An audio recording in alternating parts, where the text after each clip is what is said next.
சன்லேண்ட்ல சமைச்சா சக்தி தானா வரும். Welcome you all to FIBA Asia Cup Qualifiers Men, November 22nd and 25th at Nehru Indoor Stadium, Chennai. Entry free.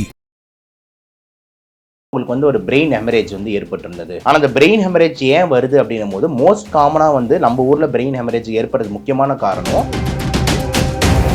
கோமானா என்னன்னா வந்துட்டு நம்ம வந்து தொட்டாலோ அவங்க வந்து ரெஸ்பாண்ட் பண்ண மாட்டாங்க, பேச மாட்டாங்க. அதே மாதிரி வந்து கையை தூக்கு காலை தூக்கு அப்படின்னா பண்ண மாட்டாங்க. கபாலத்துக்குள்ள இருக்கிற ப்ரெஷர் ஏறுறது முக்கியமான ஒரு 3 அறிகுறி வரும். ப்ரொஜெக்டைல் வாமிட்டிங், அதாவது சாதாரணமாக வாந்தி எடுக்காம ப்ரொஜெக்டைல் என்னன்னா இங்கேருந்து அடிவயத்துலேருந்து இழுத்து எடுப்பாங்க. எடுக்கும் போது வாந்தி கிட்டத்தட்ட 2-3 மீட்டர் தாண்டி விழும். 3 வருஷம் 4 வருஷம் இதையே அவங்க பண்ணிக்கிட்டு இருக்காங்கன்னும் போது அந்த ஃபேமிலி எவ்வளோ ஒரு ப்ரெஷரில் இருப்பாங்கன்னு யோசிச்சு பாருங்க. ஆனால் அவங்க கிட்ட இருக்கிற ஒரே மன நிம்மதி என்னன்னா எங்கள் அம்மா என் கூட இருக்காங்க உயிரோட, அவ்வளோதான். இவ்வளோ ஒரு 3-4 வருஷம் வந்து மனுஷன் வந்து இந்த மாதிரி வீட்டில் ஒரு விஷயத்தை வச்சுக்கிட்டு, ஆனால் அவர் சற்றும் வந்து பார்த்தீங்கன்னா ஒரு ப்ரொஃபஷனல் ஆங்கிளில் வந்து எந்த வித ஒரு சின்ன இதுவும் அவர் காமிக்கல. இந்த இடத்துல வந்துட்டு ஒருத்தரோட மன தைரியம் ப்ளஸ் எப்படி நடந்துக்கணும், எப்படி ப்ரொஃபஷனல் அண்ட் பர்சனலில் வீட்டில் எவ்வளோ பெரிய லாஸை வச்சு மேனேஜ் பண்ணுறாரு வெளியே தெரியாமன்றது வந்து பார்த்தீங்கன்னா வந்துட்டு ஹேட்ஸ் ஆஃப் தான் நம்ம வந்து கொடுத்தாகணும். அன்பு வணக்கங்கள். இன்று நம்முடன் டாக்டர் சபரி அவர்கள் இணைந்துள்ளார்கள். வணக்கம் சார். வணக்கம் சார். சார், இப்போது சத்யராஜ் சார் எல்லாருக்குமே தெரியும், ஒரு மிகப்பெரிய ஆக்டர், சவுத் இந்தியாவில் ஒரு மிகப்பெரிய ஆக்டர். அவருடைய மனைவி மகேஸ்வரி மேம் அவங்க வந்து கிட்டத்தட்ட 4 வருடங்களாக கோமா ஸ்டேஜில் இருக்கிறதா ஒரு தகவலை அவங்க மகள் திவ்யா சத்யராஜ் அவங்க வந்து பகிர்ந்ததை ஒட்டி இது ஒரு டாக் ஆஃப் த டவுன் ஆகிருக்கு. அப்படி அவங்க என்னதான் ஆச்சு அப்படின்னு சொல்லிட்டு அவங்களுக்கு இப்போ எக்ஸாக்ட் மெடிக்கல் கிரிட்டிக்கல் கண்டிஷன் அப்படின்னு சொல்கிறாங்களே, அது என்ன? இல்லை, அவங்களே எல்லாமே தெளிவாக போட்டிருந்தாங்க ஓரளவுக்கு. என்ன காரணம்னு மட்டும்தான் போடல. இப்போ அந்த இருக்கிற கோமா அப்படின்ற மாதிரி ஒரு கண்டிஷனில் இருக்காங்க. முதல்ல கோமானா என்னென்னா வந்துட்டு லாஸ் ஆஃப் கான்ஷியஸ்னஸ், அதாவது சுயநலவு இல்லாத ஒரு விஷயம். நம்ம வந்து தொட்டாலோ அவங்க வந்து ரெஸ்பாண்ட் பண்ண மாட்டாங்க, பேச மாட்டாங்க. அதே மாதிரி வந்து கையை தூக்கு காலை தூக்கு அப்படின்னா பண்ண மாட்டாங்க. ஸோ அந்த இவிஎம் ஸ்கோர்னு ஒன்று போடுவோம், ஓகேங்களா? அது பார்த்தா கிளாஸ்கோ கோமா ஸ்கேல்னு சொல்லுவோம். ஐ ஓப்பனிங், அதுக்கப்புறம் வேர்பல், அதுக்கப்புறம் மோட்டர். இந்த 3 வச்சு தான் ஒருத்தவங்க கான்ஷியஸாக இருக்காங்க இல்லையான்னு கண்டுபிடிப்போம். அந்த 3மே வந்து இல்லை அப்படின்னா தான் அன்கான்ஷியஸ் அப்படின்ற மாதிரி ஒரு ஸ்டேட் வரும். அந்த மாதிரி ஒரு அன்கான்ஷியஸ் ஸ்டேட்லேயே இருக்காங்க, ஒரு ஸ்பான்டேனியஸ் ஐ ஓப்பனிங் இல்லை, ஒரு வாய் பேச மாட்டேன்றாங்க, ஒரு கை அசைக்க மாட்டேன்றாங்கன்னா அப்போ அவங்க கோமாவில் இருக்காங்க அப்படின்னு நம்ம வந்து சொல்லலாம். அந்த மாதிரி தான் அவங்க கிட்டத்தட்ட ஒரு 3-4 வருஷமாக இருந்துகிட்டு இருக்காங்க அப்படின்ற மாதிரி வந்து அவங்க தெரிவிக்கிறாங்க. அதில் அவங்க என்ன சொல்கிறாங்க அப்படின்னா அவங்களுக்கு வந்து ஒரு பிரெயின் ஹெமரேஜ் வந்து ஏற்பட்டிருந்தது, ஓகேங்களா? இன்ட்ராசெரிப்ரல் பிரெயின் ஹெமரேஜ் ஏற்பட்டிருந்தது. அதுக்கப்புறம் இந்த மாதிரி வந்து ஒரு ஃபேஸில் வந்து அவங்க இருந்துகிட்டு இருக்காங்க. அவங்களுக்கு வந்து பார்த்திங்கன்னா வந்து சாப்பாடு கூட வந்து பார்த்திங்கன்னா நாங்கள் டியூப்பில் தான் கொடுக்குறோம் அப்படின்ற மாதிரி சொல்கிறாங்க. அதுக்கு ஒரு வார்த்தை யூஸ் பண்ணுறாங்க, PEG tube via we are feeding her அப்படின்ற மாதிரி அவங்களோட அந்த எக்ஸ் பதியத்தில் பார்த்தேன். பிஇஜின்றது என்ன ஆக்சுவல் அப்படின்னு பார்த்தீங்கன்னா வந்து பெர்க்யூட்டேனியஸ் எண்டோஸ்கோபிக் கேஸ்ட்ராட்டாமின்னு சொல்லுவாங்க. அப்படின்னா என்னென்னா ஒரு டாக்டர் கேஸ்ட்ரோஎன்ட்ராலஜிஸ்ட் டாக்டரோ இல்லைனா வந்து ஒரு அறுவை சிகிச்சை டாக்டரோ எண்டோஸ்கோபி மூலியமாக இந்த வயிற்றில் வந்து சின்ன கீரல் போட்டு அந்த கேமரா வழியாகவே இந்த வயிற்றில் ஒரு சின்ன ஓட்டையை போட்டு அது வழியாக அந்த ஃபீடிங் டியூபை இங்கே சொருவிடுவார் டேரெக்டாக. ஸோ இங்கே சொருவிட்டோம்னா நம்மளுக்கு வந்து டேரெக்டாக இங்கேருந்து நம்ம வயிற்றுலேயே வந்து ஒரு டியூப் வந்து வெளியே தொங்கும். ஸோ அதில் நம்ம சாப்பாடு இல்லைனா வந்து ஃபுட்டு லிக்விடு எல்லாமே அது வழியாக வந்து நம்ம வந்து அனுப்புகிற மாதிரி இருக்கும். ஸோ நம்ம டோட்டலாகவே இந்த வாய் முழுங்கிறது, அதுக்கப்புறம் இந்த உணவு குழாயை பைபாஸ் பண்ணி டேரெக்டாக வயிற்றுக்கு, ஏன்னா நம்ம சாப்பிட்டா வயிற்றுக்கு தான் ஃபுட்டு போதுன்னும் போது இவங்க கான்ஷியஸாக இல்லாததுனால, அன்கான்ஷியஸாக இருக்கிறதுனால, கோமாவில் இருக்கிறதுனால டேரெக்டாக இங்கேயே ஓட்டை போட்டு ஃபீடிங் பண்ணுறது தான் இந்த பிஇஜி டியூப் வழியாக வந்து ஃபீடிங் அப்படின்ற மாதிரி சொல்கிறாங்க. இது வந்து கடந்த ஒரு 3-4 இயர்ஸாகவே இருக்காங்க. இப்போ கேள்வி என்னென்னா ஏன் இந்த கோமா அப்படின்றது கண்டிப்பாக எல்லாருக்கும் ஒரு கேள்வி ஈரும். அது வந்து பார்த்திங்கன்னா நம்ம வந்து அது அந்த என்ன ரீசன்னா பிரெயின் ஹெமரேஜ் சொல்கிறாங்க. ஆனால் அந்த பிரெயின் ஹெமரேஜ் ஏன் வந்தது? பிரெயின் ஹெமரேஜ் வந்து one of the important cause for coma, அதில் மாற்றுக்கிறது கிடையாது. ஆனால் அந்த பிரெயின் ஹெமரேஜ் ஏன் வருது அப்படின்னும் போது மோஸ்ட் காமனாக வந்து நம்ம ஊரில் பிரெயின் ஹெமரேஜ் ஏற்படுறது முக்கியமான காரணம் பயங்கரமான பிபி அதிகமாக இருக்கிறது, ஹை பிளட் ப்ரெஷர். இப்போ நம்ம பிளட் ப்ரெஷர் வந்து 180/110க்கு மேலே ரொம்ப நேரம் இருந்துக்கிட்டு இருந்ததுன்னா, சில நேரத்தில் 200 கிட்டலாம் தொடுதுன்னா, அதை நம்ம கண்ட்ரோல் பண்ணாமல் இருந்தோம்னா அப்போது சின்ன சின்ன ரத்த குழாய்கள் வந்து இந்த மூளை உள்ள வந்து வெடிக்க ஆரம்பிக்கும் அந்த ஹை ப்ரெஷரில். அப்படி வெடிக்கும் போது தான் அது இன்ட்ராசெரிப்ரல் ஹெமரேஜ் அப்படின்ற மாதிரி சொல்லுவாங்க. அப்படி ஏற்படும் போது வந்து பக்கவாதம் ஏற்படும். அந்த பக்கவாதத்துக்கு பேர் தான் ஸ்ட்ரோக்குன்னு சொல்கிறோம், செரிப்ரோவாஸ்குலர் ஆக்சிடென்ட், இந்த மாதிரி ஒரு விஷயம். ஸோ மெயின் ஹை பிபி தான் முக்கியமான காரணமாக இருக்கும். இதை தாண்டி 2வது காரணம் அப்படின்னு எடுத்துக்கிட்டிங்கன்னா அடிபடுறது. இப்போ எக்ஸாம்பிள் மாடியிலேருந்து கீழே விழுந்துட்டாங்க, இல்லைனா படிக்கட்டுலேருந்து வந்து தலையில் அடிபடுறது, அதுக்கப்புறம் பிளட்டில் வந்து பிரெயின் வந்து ப்ளீட் ஆகுறது, இது 2வது முக்கியமான காரணம். அப்புறம் நிறைய காரணங்கள் சொல்லலாம், இன்ஃபெக்ஷன் ஆகுறதுலையும் சரி, அதுக்கப்புறம் வந்து நிறைய டிசீசஸ் இன்ஃபெக்ஷன் நிறைய இருக்குது. ஆனால் முக்கியமாக இந்த 2 தான், ஹை பிபி அதுக்கப்புறம் அடிபடுறது தான் வந்துட்டு மெயின் ரீசன்ஸாக வந்து இருக்குது. இவங்களுடைய கேஸில் வந்து ஆல் ஆஃப் அ சடன் ஒரு கொரோனா நேரத்தில் அவங்க வந்து திடீர்னு ஒரு வாமிட் எடுத்ததாகவும் மயங்கி விழுந்ததாகவும் தான் சொல்லியிருக்காங்க.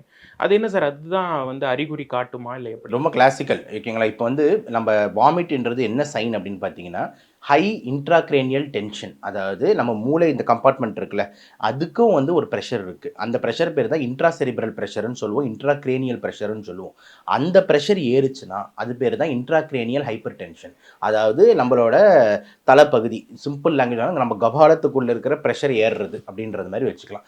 அது ஏறுச்சுன்னா ஹை இன்ட்ராக்ரேனியல் ப்ரெஷர்னு சொல்லுவோம். அப்படி ஏறும் போது முக்கியமான ஒரு 3 அறிகுறி வரும். என்னன்னா, முதல் அறிகுறி வந்து பயங்கரமான தலைவலி, ஹெவி ஹெட்டேக் இருக்கும். ரெண்டாவது ப்ரொஜெக்டைல் வாமிட்டிங், அதாவது சாதாரணமாக வாந்தி எடுக்காமல் ப்ரொஜெக்டைல் என்னென்னா இங்கேருந்து அடிவயத்துலேருந்து இழுத்து எடுப்பாங்க, எடுக்கும் போது வாந்தி கிட்டத்தட்ட 2-3 மீட்டர் தாண்டி விழுணுவாங்க. அது பேர் தான் ப்ரொஜெக்டைல் வாமிட்டிங்னு சொல்லுவாங்க. 2. மூணாவது மயக்கம் அடையிறது. இது 3மே வந்து ஹை இன்ட்ராக்ரேனியல் ப்ரெஷருக்கான சிம்டம்ஸ். அந்த டைம் அப்போது அவங்களோட ஹார்ட் ரேட் ரொம்ப கம்மியாகும். ஓகேங்களா. அது பேர் தான் பிராடிகார்டியான்னு சொல்லுவோம். 30, 40 அப்படின்ற மாதிரி போகும். அந்த ரிஃப்ளெக்ஸ் பேர் தான் குஷிங்ஸ் ரிஃப்ளெக்ஸ்னு சொல்லுவாங்க. அதே மாதிரி பார்த்தீங்கன்னா அவங்களோட பிளட் ப்ரெஷர் வந்து ரொம்ப ஹையில் இருக்கும். இந்த 4 தான் வந்து ஹை இன்ட்ராக்ரேனியல் ப்ரெஷருக்கு முக்கியமான சைன்ஸு. ப்ளஸ் பார்வை வந்து டபுளாக தெரிய ஆரம்பிக்கும். அது பேர் தான் டிப்ளோபியான்னு சொல்லுவாங்க. ஸோ ஒருத்தவங்க வந்து ஹை மென்டல் ப்ரெஷருக்கு போகிறாங்க அப்படின்ற சைன்ஸ் என்ன அறிகுறிகள் அப்படின்னா, தலைவலி, பயங்கரமான கடுமையான பெரிய வாந்தி, அதுக்கப்புறம் வந்து இந்த ஹார்ட் ரேட் கம்மியாகிறது, பிபி ரொம்ப அதிகமாகிறது, தலை பயங்கரமாக வலிக்கிறது, கண்ணு 2 தெரியறது, எல்லாமே வந்து பார்த்தீங்கன்னா ஹை இன்ட்ராக்ரேனியல் ப்ரெஷரோட சைன்ஸ். ஏன் ஹை இன்ட்ராக்ரேனியல் ப்ரெஷர் ஆகுதுன்னா பல காரணங்கள் இருக்குது. அதில் நான் சொன்ன மாதிரி முக்கியமான காரணம் வந்து இந்த ப்ளீடிங் ஆகுறது. ப்ளீடிங்குக்கு முக்கியமான காரணம் ஹை பிபி. திருப்பி அந்த இதாக வருது. இதை தாண்டி வந்து நான் சொன்ன மாதிரி அடிபடுறது, அதுக்கப்புறம் இன்ஃபெக்ஷன் ஆகுறது, அது பேர் தான் மெனிஞ்சைட்டிஸ்ன்னு சொல்லுவாங்க. அதுலேயும் இந்த மாதிரி நடக்கிறதுக்கு வாய்ப்பு இருக்குது. அப்புறம் ஒரு சில இந்த நோய்கள், அதாவது இந்த கிரேனியல்லேயே அந்த நரம்பு நோய்கள் நிறைய இருக்குது. இப்போ எக்ஸாம்பிள் பார்க்கின்சன்ஸ் அப்படின்னு ஒரு நோய் இருக்குது. இந்த மாதிரி நிறைய டிஃப்ரெண்ட் நோய்கள் இருக்குது. ஆனால் அதில் ப்ரெஷர் பெருசாக ஏறாது.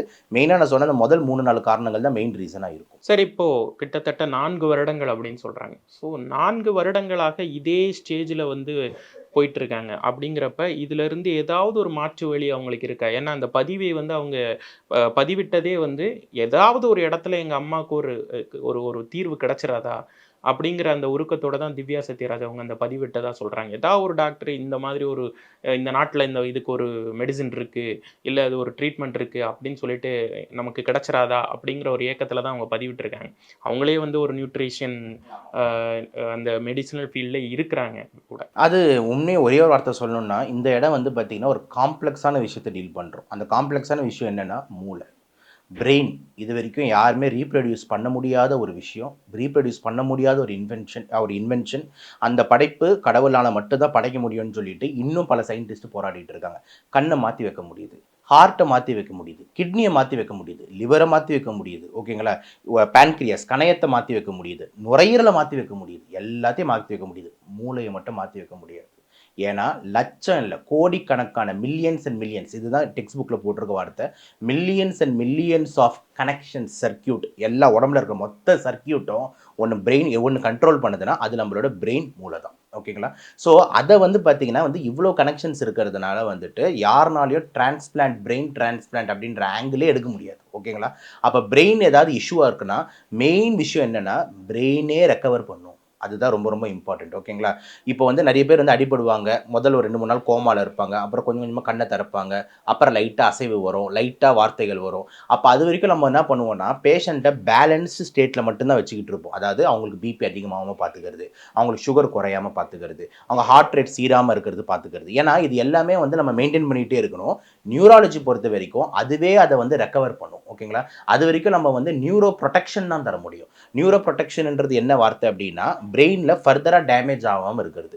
அப்போ ஃபர்தராக டேமேஜ் ஆகாமல் இருக்கிறதுனா என்ன பண்ணணும், நம்ம சுகர் வந்து அளவுக்கு பிரெயினுக்கு போகணும், பிபி சீராக பிரெயினுக்கு போகணும், பிரெயினுக்கு தேவையான அந்த நரம்புகள்லாம் புத்துணர்ச்சி அடையிறதுக்கு விட்டமின் B6, விட்டமின் B12, அது மாதிரி பலவேறு பி காம்ப்ளெக்ஸ் விட்டமின்ஸ் எல்லாமே பிரெயினுக்கு ரொம்ப தேவை. அந்த ஏன்னா சர்க்கியூட் தானே ஃபுல்லாக, ஒரு எலக்ட்ரிக்கல் சர்க்கியூட் ஞாபகம் வச்சுக்கோங்க, அந்த அவ்வளோ எலக்ட்ரிக்கல் சர்க்கியூட் கனெக்ட் ஆயிருக்கு.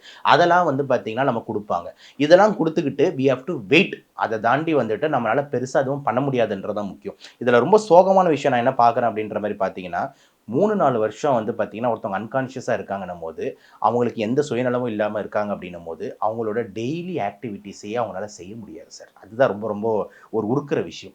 இப்போ ஒரு சிறுநீர் கழிக்கிறோம், ஒரு பாத்ரூம் போறோம், ஒரு சாப்பிடுறோம். இது வந்து அடிப்படையா ஒருத்தருக்கு வந்து செஞ்சுக்க வேண்டிய ஒரு விஷயம். ஓகேங்களா? அத வந்து நம்ம வந்து ஒரு குழந்தை அப்படின்னா, அது வந்து நம்ம வளர்க்குறோன்னும் போது அது தெரியாது. ஆனா இந்த ஏஜ்ல அப்படின்னும் போது பார்த்தீங்கன்னா, அந்த ஃபேமிலிக்கு ஒரு பெரிய மன வருத்தத்த தான் ஏற்படுத்தும். அதுவும் வந்து ஒரு 10 நாள், 20 நாள்லயே பார்த்தீங்கன்னா வந்து ரொம்ப கஷ்டமாயிடுது. இப்போ எக்ஸாம்பிள் சமீபத்தில ஒரு 2, 3 நாள் முன்னாடி ஒரு டாக்டர் இன்சிடென்ட் கூட நடந்தது. அந்த தம்பி விக்னேஷ் தம்பி பேட்டி கொடுக்கும்போது சொல்லியிருந்தாரு, எங்க அம்மாவுக்கு கிட்டத்தட்ட 1 வாரமா நான் தான் வந்து யூரின், பாத்ரூம் எல்லாமே பண்ணிக்கிட்டு இருந்தேன். பார்க்க முடியல என்னால. அந்த மன வருத்தத்தில நான் போய் இந்த டாக்டர குத்திட்டேன்ற லெவல்லாம் போச்சு உங்களுக்கு தெரியும். அப்படின்னு இருக்கும்போது 3 வருஷம், 4 வருஷம் இதையே அவங்க பண்ணிக்கிட்டு இருக்காங்கன்னும் போது, அந்த ஃபேமிலி எவ்வளோ ஒரு ப்ரெஷர்ல இருப்பாங்கன்னு யோசிச்சு பாருங்க. ஆனா அவங்க கிட்ட இருக்கிற ஒரே மன நிம்மதி என்னன்னா, எங்க அம்மா என் கூட இருக்காங்க உயிரோட. அவ்வளோதான். ஆனா அவங்க ரெஸ்பான்ஸு, அந்த பழைய அம்மாவோட வார்த்தைகள் அதெல்லாம் தெரியல. பட் ஆனா she is there with us அப்படின்றது ஒட்டு தான் ஒரே ஒரு ஆறுதலா இருக்கும். இத தாண்டி இன்னொரு முக்கியமான பிரச்சனைங்க என்னன்னா, ஒருத்தவங்க படுத்துக்கிட்டே இருக்காங்க அப்படின்னும்போது, உங்களுக்கு பிரஷர் ஏறும். ஓகேங்களா? எது பாடியில இருக்கிற பிரஷர் ஏறும். எப்படி ஏறும் அப்படின்னா, இப்ப நீங்க எக்ஸாம்பிள் நைட்டு தூங்குறீங்களா சார்? நீங்க தூங்கும்போது ஒரே பொசிஷன்ல தூங்குறீங்களா நைட்டு? இல்லன்னா மாறி மாறி படுக்கிறீங்களா? மாறி மாறி மாறி மாறி படுக்கிறீங்க. ஏன் மாறி மாறினா, அதுதான் போஸ்சுரல் ரிஃப்ளெக்ஸ். அத கண்ட்ரோல் பண்றது யாரு? திருப்பி மூளை. நைட்டு ஒரே இடத்துல தூங்குனீங்கன்னா, உங்களுக்கு இந்த இடம்லாம் மறுத்துரும். மறுத்துருச்சுன்னா, உணர்ச்சிகள் நரம்பெல்லாம் அங்க கெட்டு போயிருன்றதுக்காக, உங்கள உந்திரிச்சு படுக்க வைக்கும். திருப்பி மல்லாக்கா படுக்க வைக்கும். உங்கள கவுந்து படுக்க வைக்கும். ஆங்கிள்ஸ மாத்திக்கிட்டே இருக்கும். ஆனா, ஒருத்தவங்க கோமால இருக்காங்கன்னும்போது, அவங்க அப்படியே படுத்துக்கிட்டு இருக்காங்க. அப்படியே படுத்துக்கிட்டு இருக்கும்போது, பெட் சோர்ஸ் வர்றதுக்கு வாய்ப்பு அதிகம். பிரஷர் சோர்ஸ் வர்றதுக்கு வாய்ப்பு அதிகம். அப்போ அந்த பின்னாடி அந்த இடுக்கு கிட்ட இருக்கிற இடத்துலலாம் புண்ணுங்கள் வர்றது, முதுகு பகுதியில புண்ணுங்கள் வர்றது, இதெல்லாம் புண்ணுங்களா வர ஆரம்பிக்கும். இதில அவங்க சுகர் பேஷண்ட்டா வேற இருந்தாங்கன்னா, அந்த புண்ணுங்க ஆறுறது இன்னும் பெரிய கஷ்டம். சீல் பிடிச்சுக்கும். அப்போ என்ன பண்ணணும், ஒரு ஃபிசியோதெரபியும் உள்ள வச்சுக்கிட்டு, அவங்க வந்து ஃப்ரீக்வென்ட்டா வந்து இவங்கள 1/2 மணி நேரத்துக்கு ஒரு வாட்டி இந்த பொசிஷன், 1/2 மணி நேரத்துக்கு ஒரு வாட்டி இந்த பொசிஷன்னு மாத்தி மாத்தி படுக்க வைக்கணும். அப்ப இது எவ்வளோ ஒரு கஷ்டமான வேலை 1. 3வது வந்து பார்த்தீங்கன்னா, அந்த பெட் வந்து பார்த்தீங்கன்னா, சாதா பெட்டா இருக்கக்கூடாது. ஏர் பெட்டுன்னு சொல்லுவாங்க. அதாவது இப்போ நார்மலா நம்ம படுக்கிறதுல மெத்த, நார்மல் மெத்த. ஆனா இவங்களுக்கு வந்து காத்து நிறைஞ்ச ஒரு மெத்தையா தான் வைப்பாங்க. இல்லைன்னா வாட்டர் பெட் குடுப்பாங்க. அப்ப ஏர் பெட்ல என்ன ஆகும்னா, ஒரு குஷன் சஸ்பென்ஷன் இருக்கும். அப்படி இருக்கிறதுனால ஒரு பிரஷர் நம்ம பாடியில அதிகமா போடாது. இப்போ நம்ம தரையில படுக்கிறோம், இல்லைன்னா ஒரு நார்மலா கல்லு மாரி இருக்கிற பெட்ல படுக்கிறோம்னா, பிரஷர் சோர்ஸ் அதிகமாகும். அப்ப இதுவும் மேனேஜ் பண்ணி ஆகணும். ஃபீடிங் நீங்க நினைக்கிறீங்க, நம்ம என்னதான் நம்ம அந்த வயிறு வழியா ஃபீடிங் குடுத்தாலும், ஒருத்தர் வாயில சாப்பிடுற மாரி வராது. ஏன்னா வாயில சாப்பிடும்போது நம்ம புரோட்டீன் எடுப்போம், கார்போஹைட்ரேட் எடுப்போம், எல்லாமே எடுப்போம். கரெக்டான அளவுல நம்ம எடுப்போம், பசிக்கு ஏத்த மாரி. ஆனா இதுல ஒரு ஃபிக்ஸட் அமௌண்ட் ஆஃப் ஃபுட்ட தான் நம்ம குடுத்துக்கிட்டு இருக்க முடியும். ஒரு பவுடர், மெடிக்கல் பவுடர். ஸோ அப்படின்னு இருக்கும்போது, அதுலயும் வந்து அவங்களோட இந்த வெயிட் மேனேஜ்மென்ட், நியூட்ரிஷன் மேனேஜ்மென்ட் இதுவும் ஒரு கஷ்டம். பல சேலஞ்சஸ் வந்து இந்த அன்கான்ஷியஸ் பேஷண்ட்டுக்கு இருக்குன்றதுல எந்த மாற்று கருத்தும் இல்ல. ஏன்னா வெளியே எங்க பார்த்தாலும் கலகலன்னு அந்த என்விரான்மெண்ட்டையே கலகலன்னு வச்சுட்டு இருக்க சத்யராஜ் சார் வீட்ல இந்த மாதிரி ஒரு நிலைமையா ஆமா. அப்படிங்கிறது தான். கண்டிப்பா. அதுல வந்து நான் வந்து பெருசா வந்து அவர பாராட்டுறேன். ஏன்னா, இவ்வளோ ஒரு 3, 4 வருஷம் வந்து மனுஷன் வந்து இந்த மாரி வீட்ல ஒரு விஷயத்த வச்சுக்கிட்டு, ஆனா அவர் சற்றும் வந்து பார்த்தீங்கன்னா, ஒரு ப்ரொஃபஷனல் ஆங்கிள்ல வந்து எந்தவித ஒரு சின்ன இதுவும் அவர் காமிக்கல. ப்ரொஃபஷனலா அதுக்கப்புறம் எவ்வளோ நல்ல படம்லாம் நடிச்சிருக்காரு. இன்னும் நடிச்சுக்கிட்டு இருக்காரு. ஒரு இது அரசியல் மேடையில வந்து பேசுறாரு. அதே மாரி சினிமா மேடையில வந்து பேசுறாரு. படத்திலயும் நடிக்கிறாரு. இவ்வளவு விஷயமா பண்ணிக்கிட்டோமா, அதுதான் அவங்க சொல்லியிருந்தாங்க. ஒரு சிங்கிள் ஃபாதர் அப்படின்னு சிங்கிள் பேரண்ட் அப்படின்ற மாரி ஒரு வார்த்தை மென்ஷன் பண்ணியிருந்தாங்க. அவங்களோட பொண்ணு வந்து அப்பா அவ்வளோ சப்போர்ட்டா இருந்தாரு சிங்கிள் பேரண்ட்டா அப்படின்ட்டு. இந்த இடத்துல வந்துட்டு ஒருத்தரோட மன தைரியம் ப்ளஸ் எப்படி நடந்துக்கணும், எப்படி ப்ரொஃபஷனல் அண்ட் பர்சனல்ல வீட்ல எவ்வளோ பெரிய லாஸ வச்சு மேனேஜ் பண்றாரு வெளிய தெரியாமன்றது வந்து பார்த்தீங்கன்னா வந்துட்டு, ஹேட்ஸ் ஆஃப் தான் நம்ம வந்து குடுத்தாகணும். நெறைய பேர் இது மாரி வந்து ஃபாலோ பண்ணணும். ஓகேங்களா? ஒரு மன தைரியத்த உருவாக்கி நெறைய பேர் உடனே மனசு உடைஞ்சு போயிடுறாங்க. உடனே வந்து பார்த்தீங்கன்னா, தவறான முடிவுகள வந்து எடுக்குறாங்க. அவங்கள ஏதாவது பண்ணிக்கிறாங்க, இல்ல மத்தவங்கள ஏதாவது பண்றாங்க. இதெல்லாம் வந்து ரொம்ப வந்து எப்படி சொல்றது? கண்டிப்பா கஷ்டமா தான் இருக்கும். இல்லன்னு சொல்லல. ஆனா இவர் இந்த இடத்துல நம்ம பார்த்து அவர பாராட்டியே ஆகணும். ஓகேங்களா? இன்னும் நம்ம மனைவி நம்ம கூட இருக்காங்க அப்படின்றத வந்து அவர் வந்து ரசிச்சு, அத வந்து இன்னும் கொஞ்ச நாள் ப்ரொலாங் பண்ணணும். என்னைக்காவது ஒரு நாள் அவ திருப்பி எழுந்து வந்துர மாட்டாளா? அப்படின்ற மாரி அந்த ஃபேமிலியே ஏங்கி அவங்களுக்கு சப்போர்ட் பண்ணி இவ்வளோ தூரம் பார்த்துக்கிறதுன்றது மத்தவங்களுக்கு ஒரு பெரிய எடுத்துக்காட்டா தான் நான் பார்க்குறேன். ஏன்னா இப்ப இருக்கிற சூழ்நிலையில நம்ம டாக்டரா இருக்கிறதுனால நெறைய பேஷண்ட்ஸ் பார்க்கறதுனால, நெறைய பேஷண்ட்ஸ் வந்து பார்த்தீங்கன்னா வந்து ஒரு வயசான பாட்டி வந்து உட்காருவாங்க. எங்கம்மா உங்க கூட யாரும் வரலையான்னு கேட்டா, என் பையன் எங்க சார் அமெரிக்கா போயிட்டான். என் பையன் எங்க சார் ஆஸ்திரேலியா போயிட்டான். என் பொண்ணு எங்க சார் விட்டு போயிடுச்சு. அப்படின்ட்டு நெறைய பேர் வந்து அவங்களோட முதியோர்கள பார்த்துக்காம இருக்கிற காலகட்டம் வந்து நிறைய இப்போ இருக்குது. அப்படின்னு இருக்கிற டைமில் வந்துட்டு அதுவும் அவங்க கான்ஷியஸாக இருக்காங்க, அந்த பாட்டியை இதனால் வர முடியுது, பாத்ரூம் போக முடியுது, சாப்பிட முடியுது. அப்படி இருக்கவங்களே நிறைய பேர் பெரியவங்களை விட்டுறாங்க, முதியோர் இல்லம் அப்படின்ற ஆங்கிள்லாம் இருக்குது. ஆனால் இவங்க வீட்டில் வச்சு அந்த அன்கான்ஷியஸ் அவங்க அம்மாவை இவ்வளோ நாள் அவங்க வச்சு பார்த்துக்கிறாங்கன்னும் போது இது எல்லாருக்கும் ஒரு சிறந்த எடுத்துக்காட்டாக இருக்குது. எல்லாரும் பல பேர் இது மாதிரி பார்த்து இந்த மாதிரி உயிரோடு இருக்கிறவங்கள வந்து காப்பாற்றுறதுக்கு ரொம்ப முயற்சி செய்யறதுன்றது பாராட்டக்கூடியது. பாஸ்ட் ஹிஸ்ட்ரியில் சார், மெடிக்கல் ஹிஸ்ட்ரியில் இந்த மாதிரியான கோமா பேஷண்ட்ஸ் எந்த அளவுக்கு ரெக்கவர் ஆகிருக்காங்க, அந்த ரேஷியோ எப்படி இருக்குது சார்? ஆக்சுவலாக வந்து இந்த ரெஸ்பான்ஸ் வந்து இனிஷியல் டேஸ்லேயே நல்லா தெரிய ஆரம்பிச்சதுன்னா நல்ல ப்ரோக்னோசிஸ்ன்னு சொல்லுவாங்க சார். இப்போ எக்ஸாம்பிள் வந்து ஒரு அன்கான்ஷியஸ் கோமாவும் ஆகிறாங்க, ஒரு வாரத்துலேயே வந்து உங்கள் கண்ணை திறக்கிறாங்க, ஓகேங்களா. அடுத்த ஒரு வாரத்தில் வந்து லைட்டாக வாயில் ஏதாவது ஒரு சவுண்டுக்குண்டு ஏதாவது பேசுகிறாங்க, அடுத்த ஒரு வாரத்தில் கை கால்லாம் அசைக்கிறாங்கன்னும் போது உடனே ஃபிசியோதெரப்பி கொடுத்து ப்ராப்பர் இன்னும் கொஞ்சம் பயங்கரமாக வந்து ஹெவியாக வந்து அவங்களுக்கு வந்து நியூட்ரிஷனாகவும் எல்லா சப்போர்ட்டும் பண்ணோம்னா அவங்களுக்கு வந்து அந்த இம்ப்ரூவ்மெண்ட் வர ஆரம்பிச்சிடும். கொஞ்சம் நேரத்தில் உட்காரலாம், கொஞ்சம் நாளில் லைட்டாக பிடிச்சி நடக்கலாம் இந்த மாதிரி. ஆனால் எப்போ வந்து பேஷண்ட் வந்து பார்த்திங்கன்னா ரொம்ப நாளாகவே இந்த கோமாலே இருந்துக்கிட்டு இருக்காங்க அப்படின்னும் போது அவங்களோட இம்ப்ரூவ்மெண்ட் ஸ்டேட்டஸ் வந்து பார்த்திங்கன்னா வந்துட்டு நாட் ஸோ குட் அப்படின்ற மாதிரி ஒரு ஆங்கிள் தான் எடுக்கணும். ரொம்ப ஃபேவரபுளாக இல்லைன்ற ஒரு ஆங்கிள் தான் வந்து எடுக்கணும். But anyway we have to wait and see sir. ஏன்னா இந்த மெடிக்கல் சயின்ஸில் நம்ம சொல்லும் போது நம்ம டாக்டர்ஸ் அப்படின்னும் போது ஒரு டேட்டான போது உண்மையை சொல்லணும்னா மேக்ஸிமம் எப்படி இந்த நோய் போகுது அப்படின்றத வச்சு தான் வந்துட்டு ஒரு வடிவமை இருக்குது. ஆனால் அது எல்லாத்துக்குமே ஒரு எக்ஸப்ஷன்ஸ் இருக்குது. இதுதான் வந்து உண்மை, ஓகேங்களா. எதுக்குமே இது மட்டும்தான் இதுதான் நடக்கும் அப்படின்னு சொல்லவே முடியாது, ஓகேங்களா. 70 வயசு 75 வயசு தாத்தா, நானே வந்துட்டு நான் பிஜி படிக்கும் போது இவர் பிழைக்க மாட்டார் அப்படின்னு சொல்லிட்டு கவுன்சில் பண்ணிட்டு வந்திருக்கேன். 2 நாளில் தாத்தா வீட்டுக்கே போயிருக்காரு.